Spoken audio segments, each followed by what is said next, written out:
Hello and welcome to Frontrunner Motorsport. The World Endurance Championship gets underway in a week's time with the 8 hours of Qatar, and I can't wait for another season of hypercars and GTs battling for one of the biggest prizes in motorsport, the 24 hours of Le Mans, as well as the World Endurance Championship, which concludes in November with the 8 hours of Bahrain. As well as those 3 races, we also have trips to Imola, Spa, Interlagos, the Circuit of the Americas and Fuji, in what is almost certainly guaranteed to be one of the most exciting series in motorsport in 2025.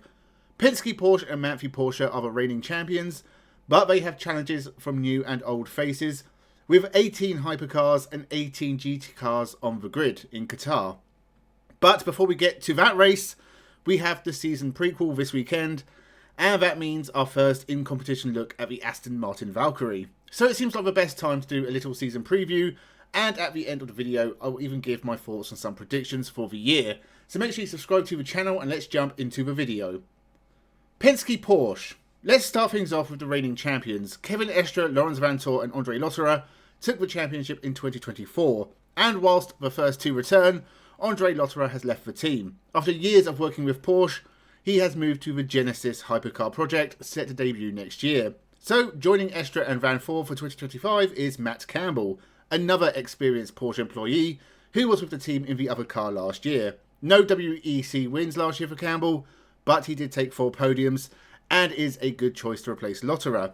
Talking about the second Porsche Penske, Michael Christensen is the only returning driver, joined in 2025 by Julian Andlauer and Mathieu Jaminet. Both long-time Porsche drivers, with Andlauer racing for Proton Porsche in last year's WEC, and Jaminet part of the lineup that finished runner-up in the IMSA for Porsche. Both will be used to the car, and this trio may even prove to be more of a threat to their already successful teammates. 2 very good lineups, even with a few shake-ups to last year's winning formula, and Porsche have already won the 24 Hours of Daytona again in 2025. Still absolutely the team to beat. Proton Competition Porsche.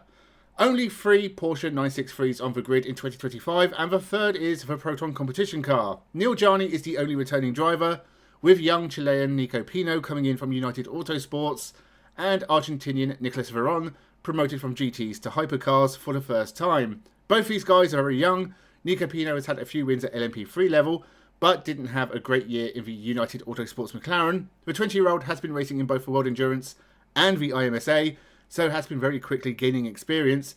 And Nicolas Veron is a World Endurance GT champion with Corvette a couple of years ago, with Neil Jani, a Le Mans winner and World Endurance champion with Porsche. I would consider this an experimental lineup for Proton, who'll be looking to do better after a disappointing 2024, where they were the worst of all the Porsche cars, having only finished in the points twice. Ferrari AF Course. The only other manufacturer with 3 cars from day one is Ferrari. 2 entered as AF Course, no changes to either of their main 2 cars, meaning all 6 of these drivers are entering their 3rd year in the Ferrari.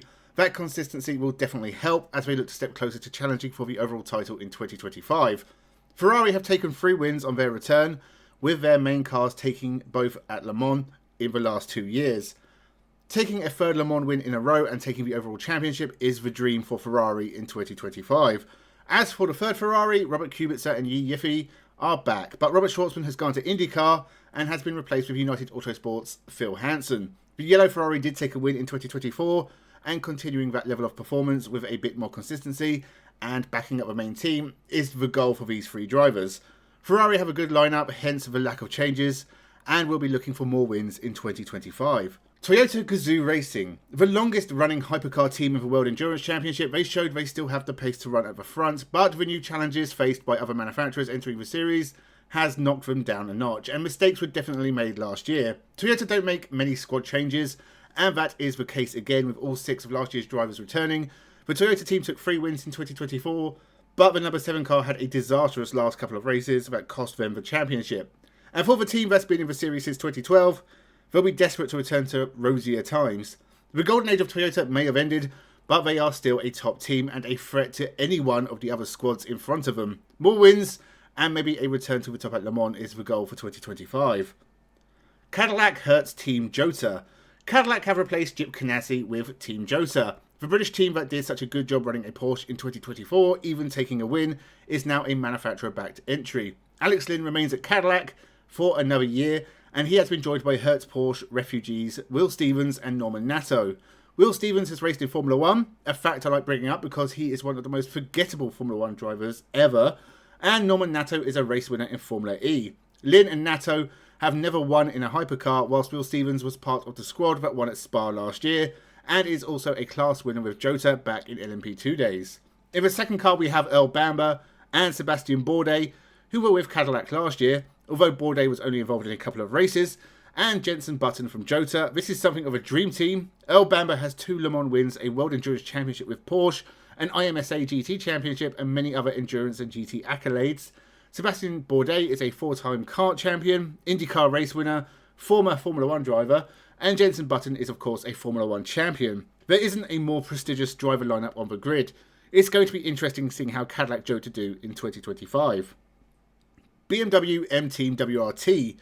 BMW have been getting better and better. They improved greatly over the course of the World Endurance Championship in 2024 and even took a 1-2 finish at Indianapolis in the IMSA. Robin Freins, Rene Rast and Sheldon van der Linde remain in the 20 car, and the superstars of DTM will be looking to improve on the results they got in 2024, seeing as they finished 27th overall and only scored points in the first 2 races.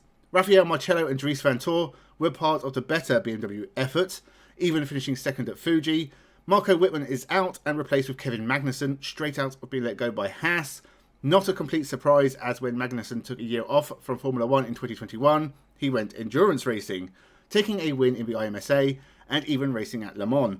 Now he's back full time with BMW. He's already had to go in the car at the 24 Hours of Daytona, and this crew finished 4th. A good run. Could be exciting things to come for BMW as they look to break the monopoly of the top 3 teams. Alpine Endurance Team. Alpine also improved greatly over the course of 2024, and their WEC efforts have been better than their Formula 1 labours. Paul-Loup Chatin, Ferdinand Habsburg and Charles Malaysia all drove for the team last year. All have been successful in endurance racing.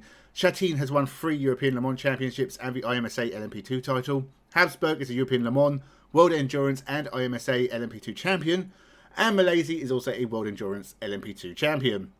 And this trio were the more consistent of the Alpine cars in 2024, scoring at most races. The other car still has Mick Schumacher and Jules Gounon, who scored Alpine's only podium in 2024, and they are now joined by Frédéric Machiavecchi, who after a decade with Porsche moves to Alpine, and with 4 podiums is the most decorated hypercar driver of the group. Both lineups are strong, and Alpine, getting stronger and stronger towards the end of last year, could mean they challenge for regular podiums instead of being stuck in the midfield. Peugeot Total Energies. No doubt that Peugeot has been disappointing. The first hypercar to turn up and challenge Toyota has struggled for pace and reliability, and at best they have scraped a few points finishes here and there. Nico Müller has left the team, and Paul di Resta has moved from the 94 to join Jean-Eric Vergne and Michael Jensen to complete the same lineup the 93 had in 2023. This has been the more successful car, taking both of Peugeot's podiums. Loic Duval and Stoffel van Dorn remain in the 94 for another year, joined by Malte Jacobsen. The 21-year-old Dane has just won the Asian Le Mans Series for the 2nd year in a row and is a European Le Mans Series LMP3 champion. 2025 will be the first time he races a hypercar, but he was the Peugeot reserve last year, so he knows the car. Good drivers, but that's not Peugeot's problem. They need more pace and they need to stop breaking down. They finished 6th with the team standings last year, so the goal will be better than that. Aston Martin 4 team. The only new hypercar so far announced for 2025 is the Aston Martin Valkyrie, and it's only doing a park campaign. It will be at the first race in Qatar and probably Le Mans, maybe a couple of other races during the year. They've gone for a strange lineup, not much hypercar experience or overall experience. In the 007 you have Tom Gamble, brother of former BTCC driver George, who has raced for Aston Martin in the GT class in the IMSA. He's raced at Le Mans twice with a best finish of 43rd overall. Ross Gunn, who has GT wins for Aston Martin in the IMSA and raced in the World Endurance Championship in 2020. He has raced at Le Mans 3 times and finished 30th twice. And Harry Tinknell, who has raced for Proton Porsche in the hypercar class and has raced at Le Mans 12 times, with a 5th place finish. In 2014, the 009 is not much better. Roman De Angelis has been successful in GTs for 4 in America, as has Alex Riberas, and Marco Sorensen has 3 GT Championship wins for Aston Martin in the WEC. None of them have any hypercar experience. We'll have to see how that affects Aston Martin over the course of the year, but 2025 is basically a long test session for the team.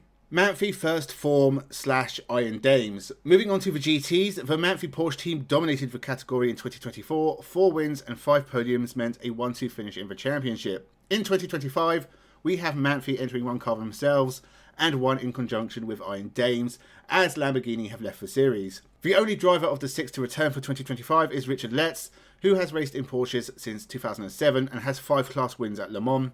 Joining him is American Ryan Hardwick, moving over from Ford, and Ricardo Pera, who has previously raced for Porsche. A definite downgrade on last year.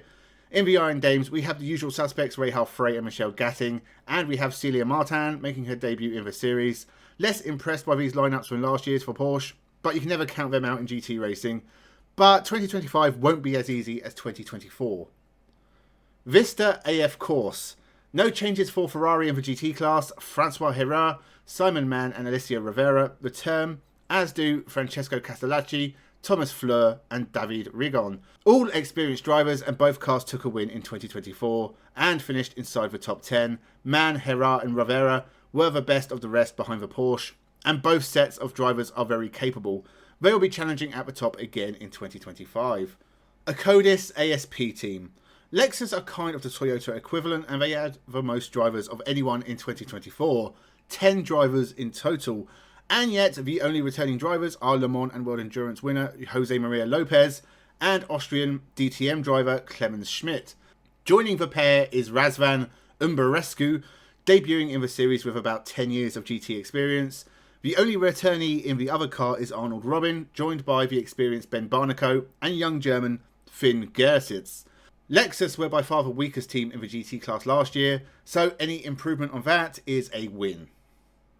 TF Sport. The GT equivalent of the Cadillac team is the TF Sport Chevrolet Corvettes. Rui Andrade, Charlie Eastwood and Tom Van Rompuy return after a not great 2024 that saw them finish 10th overall, with a best finish of 2nd at the final race in Bahrain. Daniel Juncadella also returns, but is joined by last year's European Le Mans champion Johnny Edgar and the incredibly experienced Ben Keating, who won the World Endurance title for Corvette in the GT class a couple of years ago. This is one of the most impressive driver lineups in the GT class. Expect Corvette to come out swinging. Team WRT. No Maxime Martin in 2025, so joining Valentino Rossi and Ahmed El-Hati is DTM runner-up Kelvin van der Linde, who moves over from Lexus, but this makes sense as he now joins his brother in the BMW stable. Augusto Farfus has been with BMW for nearly 20 years, and it's not a surprise to see him back, but he is joined by 2 new BMW drivers in 2025. Timur Boguslavski made a few appearances for Lexus last year, and Yasser Shahin, who took a couple of wins for the runner-up Manthey Porsche in 2024. Both cars were strong last year, both finished the year in the top 6, both will be a threat again. A very competent team with very competent drivers. BMW will be hard to beat in 2025. Heart of Racing Team / Racing Spirit of Le Mans. D-Station have been replaced by Racing Spirit of Le Mans for 2025, and they bring 3 new drivers. Dudu Barrichello is the son of Formula 1 legend Rubens Barrichello, and he is making his debut after a successful year in the Brazilian Stock Car Pro Series. Valentin Haas-Clot and Derek De Boer have had GT wins in an Aston and finished 3rd overall with Spirit of Le Mans in the European Le Mans Series in 2024. Ian James is the only driver to return from last year, joined by Mattia Drudi and Zachary Robertson, who moves from Ford. On paper, this could be a tough year for Aston Martin in the GT class. This does feel like a weaker lineup than 2024, but the new Vantage has been very impressive so far, so they could be a regular in the midfield at least. Not expecting too much from the GT Astons. United Autosports. Given all the experience the United Autosports team has, and the strong backing of McLaren CEO Zak Brown, who founded the United Autosports, you'd expect better than the way they performed in 2024. British GT star James Cottingham and the 2021 Formula Regional European champion Gregoire Saucy are back, and joined by Sebastian Board, who raced for Corvette in 2024. The other car has BMW refugees Sean Galil and Darren Lung, with the returning Marino Sato. Not bad, but I don't see McLaren taking a huge step forward in 2025. Maybe more race finishes in the points and moving closer to the top 5 in the championship.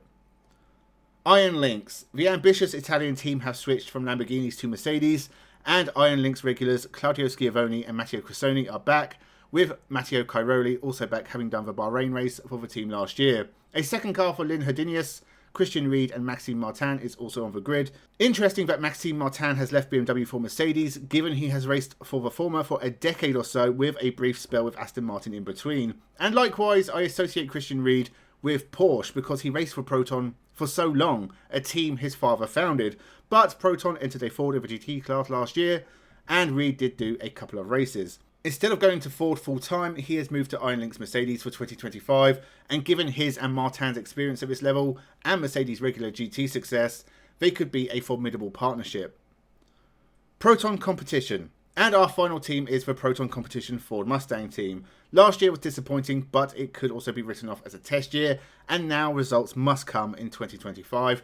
Ben Barker is back, and this year he is joined by rally driver Bernardo Souza and Ben Tuck, whilst Dennis Olsen is joined by Gianmarco Leverato, who did a single race in for Ford last year, and Stefano Gattuso, who is an experienced Italian GT racer. Neither lineup gives off too much hope, but with the Blue Oval apparently putting together a hypercar effort, then Ford might take the GT class very seriously in the near future. Maybe that will rub off on Proton. So they are every team and driver announced so far for the 2025 World Endurance Championship. We will obviously see some driver movement over the course of the year, and maybe the appearance of a couple of different cars. It is an incredibly strong lineup of drivers. The hypercar class especially, I would say every driver is at least good, possibly above average. And that means we are in for a tight year with no dead weight. My predictions for hypercars: whilst Porsche, Ferrari and Toyota will be hard to beat, I think we'll see a lot more from BMW and Alpine especially. Maybe they can start to make waves at the front. But I do think we'll see another Porsche Penske Championship win. They just look so strong right now and have already started the year with the 24 Hours of Daytona. Ferrari will be the closest to them, but Toyota will get stuck in a dogfight with BMW for third. It's going to be interesting to see where Aston Martin slot in on day one and where they will be at the end of 2025. The GT class is always nutty. Matthew Porsche must be the favourites, but I think we could see TF Sport Corvette right back at the front, with BMW and Ferrari also being tough to beat. I think we'll see a Corvette win the title from Porsche and BMW.